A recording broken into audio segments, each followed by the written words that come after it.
Sussan Ley surprised me today, and I think this might work out better than I feared for the Liberals. Well, initially. I think Jacinta Price just put in a little stick in the spokes, but anyway, I'll get to that. Liberal MPs today elected Sussan Ley as their first female leader ever. It is an enormous privilege to have been elected the leader of the Parliamentary Liberal Party. I am humbled, I am honoured, and I am up for the job. Now, Ley only just beat former Treasury spokesman Angus Taylor for the leadership by 29 votes to 25. Taylor today literally faced the locked door, and that is a party split. Now, Ley's deputy will be another person from the Liberal left, former energy spokesman Ted O'Brien, the Mandarin-speaking former businessman and architect of the Coalition's plan for nuclear power plants. Now, to most voters, the Liberals are now led by two people they've never heard of or barely know. And Ley wisely started a press conference today by introducing herself to Australia. Now, that's what I'll start with too, before showing you some signals that Ley sent about where she will take the party. Now, Ley came here after being born in Nigeria to British immigrants. Her father worked in British intelligence. They lived for a while in the United Arab Emirates as well, and Ley came to Australia via Britain. When I came to this country as a young girl from a cold English boarding school in my teenage years, I stepped out of the aeroplane at Brisbane Airport and I looked at this brilliant blue sky, and I knew that I'd come to the best country on earth. And I knew that Australia was a place where I could dream my biggest dreams, and I have. In my life in Western Queensland, I worked in the shearing sheds. I learnt the value of a hard day's work in the hot sun. I learnt the real value of and the dignity of manual labour. Ley also studied to become a pilot and did aerial stock mustering. She much later flew a Cessna around her big electorate in New South Wales to get to voters. Ley also became a farmer, had 3 children, and then as a mother got a master's degree in taxation and another one in accountancy, and worked for the tax office. In 2021, she was elected to Parliament, and since 2001, so she's been in Parliament quite a while. She was elected to Parliament and has since served as Minister for Health and Sport, and she was Peter Dutton's deputy before the election.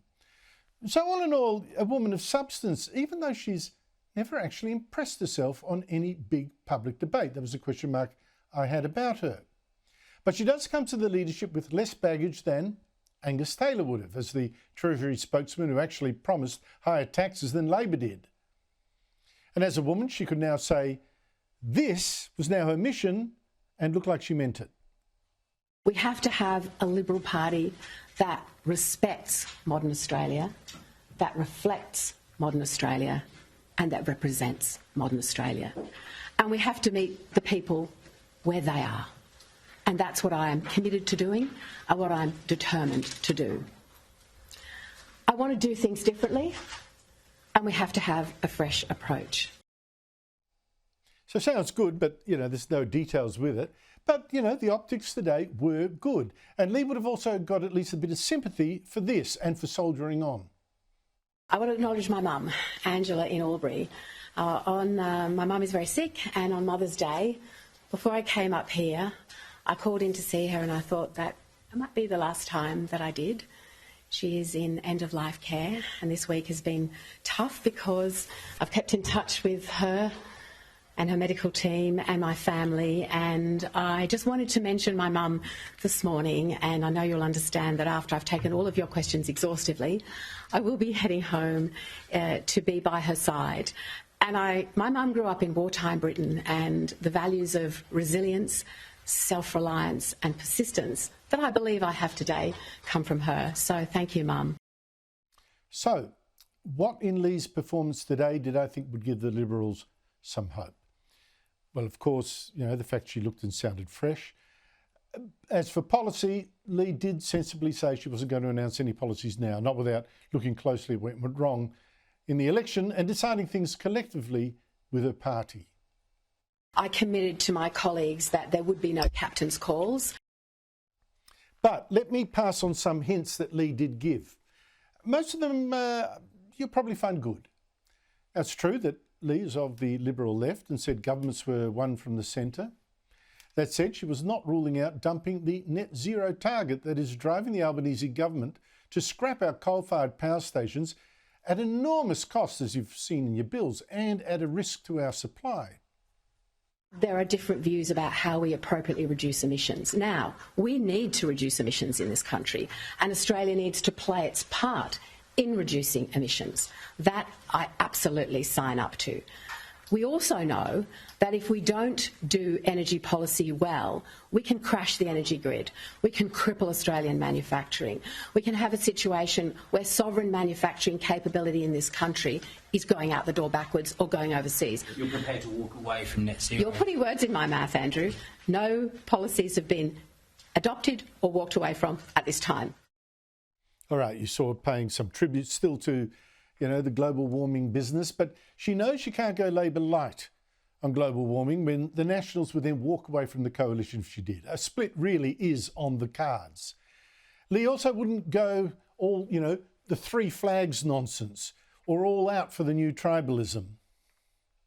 We should unite under the one Australian flag. That is my firm view. Of course, I'm happy to stand in front of the Indigenous flag, and I frequently do, and I frequently have. With respect to Welcome for Country, it's simple. If it's meaningful, if it matters, if it resonates, then it's in the right place. If it's done in a way that is ticking a box on a Teams meeting, then I don't think it is relevant. Okay, fairly promising. Ley also repeated that she had long backed off more leftist positions she used to have, like wanting live sheep exports banned. She now supports them. She also again backed off comments she made 17 years ago when she was very pro-Palestinian, saying Gaza is besieged, contained on the brink of starvation. The crushing economic embargo feeds fury and resentment both in Gaza and the West Bank, and Palestinians were having to pay for settling Jews after the Holocaust. Do you still agree with that statement today?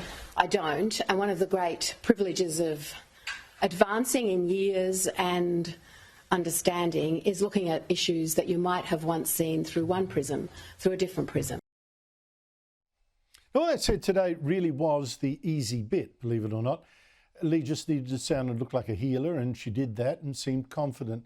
A bit breathless at first, but surely gained confidence. And maybe in time she will show she's a real leader too. But today's result did immediately add to the Liberals' problems. The first is obviously Angus Taylor. Very talented. Will he now quit politics since he's lost his bid to become a leader? Ley made clear she actually wanted him to stay and serve in a top portfolio. It might even be Treasury for all we know, although that would then make Taylor an instant target given the terrible economic policies he had to deliver under Dutton.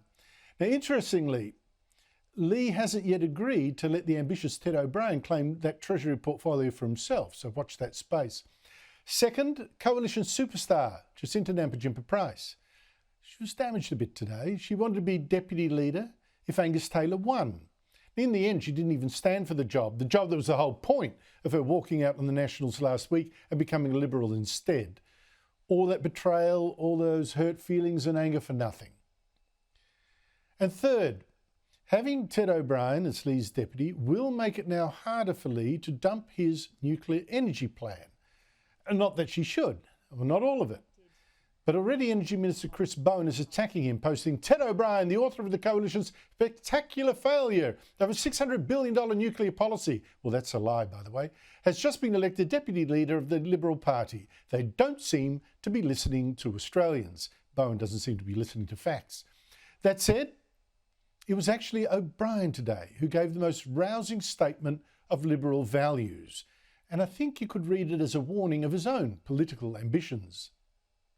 We believe in the importance of freedom. We believe in the importance of equality. We believe in the importance of a fair go. We believe in the individual. We believe in family. We believe in community. We believe in enterprise, and we believe in entrepreneurship.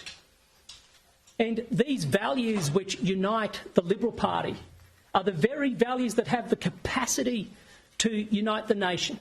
So there was something there for the Liberals to build on today if they overcome their divisions.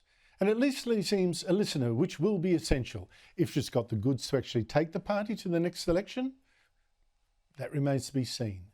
But today did her no harm at all.